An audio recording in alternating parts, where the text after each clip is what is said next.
Iran ऐं अमरीका विच में छिकताण हाणे ख़तरनाक हद ताईं वधी वई आहे, जंहिंजा असर सॼे इलाइक़े ऐं आलमी मईशत ते ज़ाहिर थियण लॻा आहिनि। 4 मई ते UAE दावा कई त ईरान तरफ़ां 15 मीज़ाइल ऐं 4 ड्रोन सां हमिलो कयो वियो, जॾहिं त UAE जे दिफ़ा वारे निज़ाम अक्सर हमलनि खे हवा में ई नाकाम बणाए छॾियो। फजीरा ऑयल रिफाइनरी ते हमले खां पोइ बाहि लॻी, जंहिं सबबि 3 भारतीय शहरी ज़ख़्मी थी विया।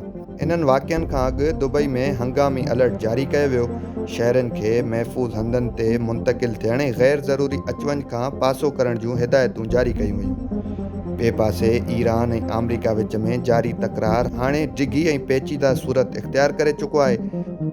माहिरनि मूजिबि अमरीका जंग सां पंहिंजा मक़सद हासिल करण में नाकाम रहियो आहे ऐं हाणे मुंजमिद जंग में तब्दील थी रही आहे, जिते न मुकमल अमन आहे न खुलियल जंग।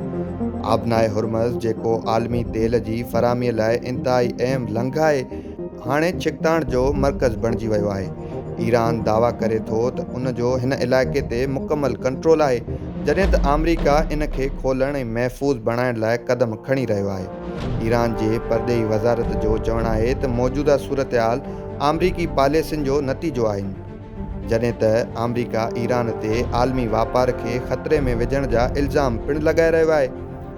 इन दौरान अमरीका सख़्तु मौक़िफ़ इख़्तियार कंदे ईरान खे ख़बरदार कयो आहे त कंहिं बि हमले जी सूरत में ज़बरदस्त फ़ौजी कार्रवाई सां जवाबु ॾिनो वेंदो, जॾहिं त ईरान बि वाज़े करे छॾियो आहे त हू सिर्फ़ु जंग जे ख़ात्मे बाबति ॻाल्हाइण लाइ तयारु आहिनि। चीन ऐं रूस बि हिन तकरार में अहम किरदारु अदा करे रहिया आहिनि।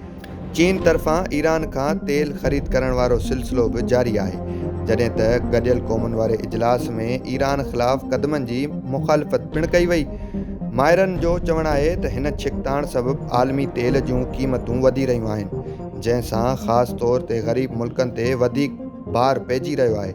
हाणे सवाल इहो आहे त छा ही तकरार सिफ़ारतकारी ज़रिए हल थींदो या दुनिया हिकु वॾे बहिरान तरफ़ वधी रही आहे।